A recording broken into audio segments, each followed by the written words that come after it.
একদিকে Russia Ukraine, অপরদিকে Iran, Israel, যুক্তরাষ্ট্র, ইয়েমেন, লেবানন জুড়ে চলছে তৃতীয় বিশ্বযুদ্ধের উত্তেজনা। আর এরই মধ্যে আমাদের হাতে এসেছে গুরুত্বপূর্ণ আপডেট, আন্তর্জাতিক সংবাদ। শুরুতেই থাকছে ইয়েমেনের হামলায় ধ্বংস ইসরায়েলের সামরিক ঘাঁটি। এবারে জানিয়ে দিব, গাজায় যুদ্ধবিরতি লঙ্ঘনের পর 900 জনকে হত্যা করেছে ইসরায়েল, দাবি মন্ত্রণালয়ের। এদিকে ইয়েমেনের 40টিরও বেশি হুতি নিশানায় মার্কিন হামলা। আরও জানাবো, পাকিস্তানে গোলাগুলিতে 3 পুলিশ কর্মকর্তা নিহত।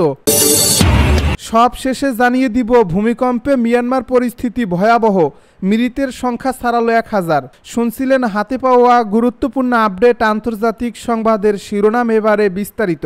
তবে তার আগে অনুরোধ রইল, ভিডিওটিতে একটি লাইক দিন এবং কমেন্ট করে জানিয়ে দিন ভিডিও সম্পর্কে আপনার মূল্যবান মতামত। আরও জানিয়ে দিন ভিডিওটি কোথা থেকে দেখছেন বা কোন জেলা থেকে দেখছেন।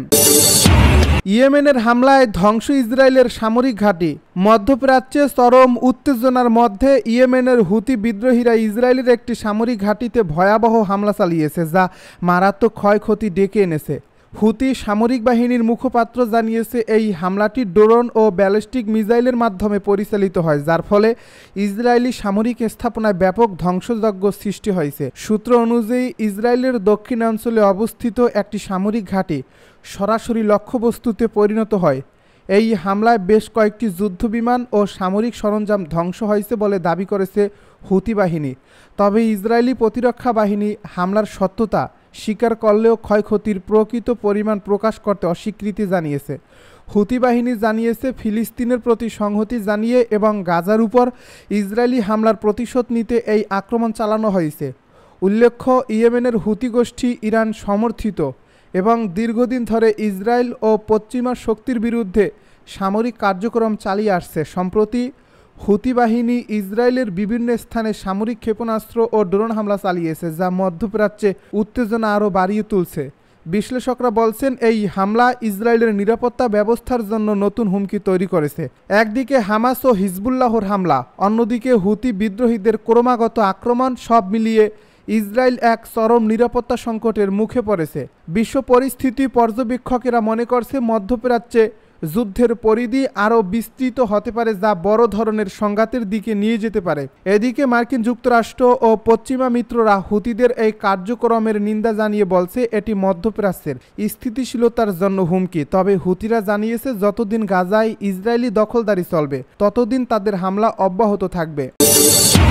গাজায় যুদ্ধবিরতি লঙ্ঘনের পর 900 জনকে হত্যা করেছে ইসরায়েল, দাবি মন্ত্রণালয়ের। গাজায় যুদ্ধবিরতি ভঙ্গের পর থেকে ইসরায়েলের হামলায় কমপক্ষে 896 জন নিহত হয়েছেন। এতে আহত হয়েছেন আরও 1984 জন। শনিবার দেশটির স্বাস্থ্য মন্ত্রণালয় এই তথ্য জানিয়েছে খবর আল জাজিরার। গাজার স্বাস্থ্য মন্ত্রণালয় জানিয়েছে, 2025 সালের 18 মার্চের পর থেকে গাজায় অতর্কিত হামলা চালিয়ে যাচ্ছে ইসরায়েল। এ সকল হামলায় এই হতাহতের ঘটনা ঘটে। এদিকে নভেম্বরে হিজবুল্লাহর সঙ্গে যুদ্ধবিরতি চুক্তি হওয়ার পর থেকে প্রথমবারের মতো বৈরুতে বোমা হামলা চালিয়েছে ইসরায়েল। অন্যদিকে দক্ষিণ লেবাননে হামলায় 2 জন আহত হয়েছে। গাজার স্বাস্থ্য মন্ত্রণালয় জানিয়েছে, ইসরায়েলের হামলায় কমপক্ষে 50,208 জন ফিলিস্তিনির মৃত্যু নিশ্চিত করা হয়েছে। এছাড়াও 1,13,910 জন আহত হয়েছে। এদিকে ধ্বংসস্তূপের নিচে নিখোঁজ হাজার হাজার ফিলিস্তিনিকে নিহত বলেই ধারণা করা হচ্ছে। জাতিসংঘের বিশ্ব খাদ্য কর্মসূচি সতর্কতা দিয়ে জানিয়েছে, গত 3 সপ্তাহেরও বেশি সময় ধরে এই অবরোধের ফলে গাজায় মানবিক সরবরাহ এবং খাদ্য প্রবেশে ব্যাঘাত ঘটছে, যার ফলে হাজার হাজার ফিলিস্তিনি তীব্র ক্ষুধা ও অপুষ্টির সম্মুখীন হচ্ছে। ইয়েমেনে 40টিরও বেশি হুতি নিশানায় মার্কিন হামলা। ইয়েমেনের হুতি বিদ্রোহী নিয়ন্ত্রিত এলাকায় 40টিরও বেশি স্থানে বিমান হামলা চালিয়েছে যুক্তরাষ্ট্র। শুক্রবার ভোরে রাজধানী সানাসহ সাদা, মারিব, আল জাব ও হুদাইদাহ প্রদেশে এই হামলা চালানো হয়। হুতি সমর্থিত আল মাসিরা টিভির প্রতিবেদনে বলা হয়েছে, এতে একাধিক বাসাবাড়ি ও দোকান ক্ষতিগ্রস্ত হয়েছে। কাতার ভিত্তিক সংবাদ মাধ্যম আল জাজিরা এই খবর জানিয়েছে। সানা আন্তর্জাতিক বিমানবন্দর এবং সানার উত্তরে আমরান এলাকার পার্বত্য অঞ্চলেও হামলা চালানো হয়েছে বলে জানা গেছে। আল মাসিরার বরাত দিয়ে বলা হয়েছে, এই হামলায় দেশ জুড়ে অন্তত 7 জন আহত হয়েছে, যাদের মধ্যে সানায় অন্তত 1 জন রয়েছেন। হামলার পর যোগাযোগ নেটওয়ার্ক বিচ্ছিন্ন হয়ে পড়ে।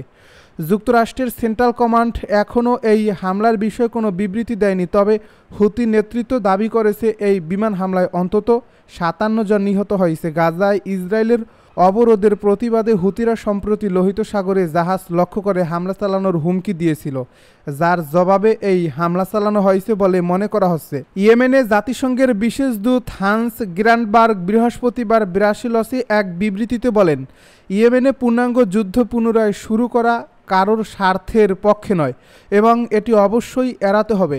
তিনি সব পক্ষকে সংলাপে বসার আহ্বান জানিয়ে বলেন, আন্তর্জাতিক সম্প্রদায়কে অবশ্যই ঐক্যবদ্ধভাবে কাজ করতে হবে যাতে ইয়েমেনের জনগণের জন্য শান্তিপূর্ণ ও টেকসই সমাধান নিশ্চিত করা যায়। ২০২৩ সালের নভেম্বর থেকে হুতিরা লোহিত সাগর ও এডেন উপসাগরে ১০০টিরও বেশি জাহাজে হামলা চালিয়েছে। এতে অন্তত ২টি জাহাজ ডুবে গেছে, একটি জাহাজ দখল করা হয়েছে এবং ৪ জন নাবিক নিহত হয়েছে। এছাড়া হুতিরা ইসরায়েলের দিকে ডজন খানেক ক্ষেপণাস্ত্র ও ড্রোন হামলা চালিয়েছে, যাতে অন্তত ১ জন নিহত হয়েছেন। ইয়েমেনে গত ১ দশক ধরে চলা যুদ্ধে ইতিমধ্যে হাজারো মানুষ প্রাণ হারিয়েছেন এবং দেশটি বিশ্বের সবচেয়ে ভয়াবহ মানবিক সংকটের মুখোমুখি হয়েছে। জাতিসংঘের মতে ইয়েমেনের ৮০% জনগণ মানবিক সহায়তার উপর নির্ভরশীল। পাকিস্তানে গোলাগুলিতে ৩ পুলিশ কর্মকর্তা নিহত। পাকিস্তানে গোলাগুলিতে ৩ পুলিশ কর্মকর্তা নিহত হয়েছে। মঙ্গলবার দক্ষিণ ওয়াজিরিস্তান, হাঙ্গু এবং লাক্কি মারওয়াত জেলায় এ ঘটনা ঘটে। খবর ডনের। এদিকে মঙ্গলবার দার ওয়াইজাই পালসো রোডে মোটরসাইকেলে আরোহী অজ্ঞাত সন্ত্রাসীদের হামলায় পঙ্গু জেলা নিরাপত্তা শাখার একজন কর্মকর্তা নিহত হন। নিহত ওই কর্মকর্তার নাম মকবুল আকবর। ভূমিকম্পে মিয়ানমার পরিস্থিতি ভয়াবহ, মৃতের সংখ্যা ছাড়ালো ১,০০০। ভূমিকম্পের ফলে মিয়ানমারে ভয়াবহ ক্ষয়ক্ষতির চিত্র ক্রমশ স্পষ্ট হচ্ছে। ধ্বংসস্তূপ সরাতেই মিলছে মরদেহ। শনিবার বেলা 11:30 পর্যন্ত ভূমিকম্পে নিহতের সরকারি সংখ্যা ১,০০২-এ পৌঁছেছে। আহতদের সংখ্যা ২,৩৭৬ জন। এ সময়ে ৩০ জন নিখোঁজের তথ্য সরকারি দপ্তরে তালিকাভুক্ত করেছেন স্বজনরা। মিয়ানমারের সেনাবাহিনীর বরাতে সব তথ্য জানায় ব্রিটিশ সংবাদ মাধ্যম বিবিসি। এদিকে ভারী সরঞ্জামের অভাবে উদ্ধার অভিযান ব্যাহত হচ্ছে। মান্দালয়ের একটি উদ্ধারকারী দল জানিয়েছে তারা খালি হাতে একটু একটু করে কংক্রিটের স্তূপ সরিয়ে মানুষ বের করছে। অতি দ্রুত আটকে পড়াদের উদ্ধার সম্ভব না হলে মৃতের সংখ্যা আরও বাড়বে।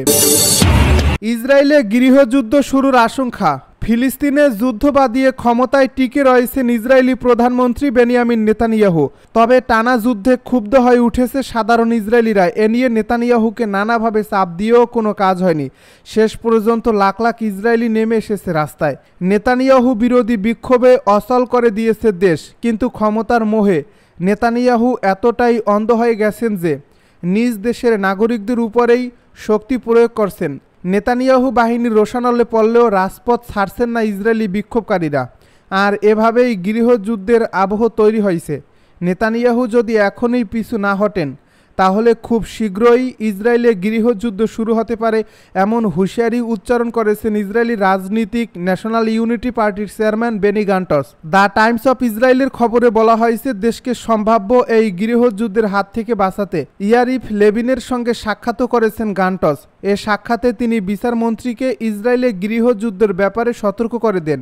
একই সঙ্গে বিচার ব্যবস্থার নিয়োগ প্রক্রিয়ায় হস্তক্ষেপের সুযোগ সংক্রান্ত যে বিতর্কিত আইন পাশ করতে চাইছেন নেতানিয়াহু, সে বিষয়ে নিজের অবস্থান তুলে ধরেন। বেনি গান্টস জানিয়েছে, আইনটি চূড়ান্ত ভোটে তুললে ভুল করবেন তিনি। যুদ্ধ ছাড়াই গাজা থেকে ইসরায়েলি জিম্মিদের ফিরিয়ে আনা সম্ভব, কিন্তু নেতানিয়াহু ইচ্ছা করেই যুদ্ধ টিকিয়ে রেখেছেন, কারণ যুদ্ধ থেমে গেলেই দুর্নীতির অভিযোগে কারাগারে ঢুকতে হতে পারে তাকে।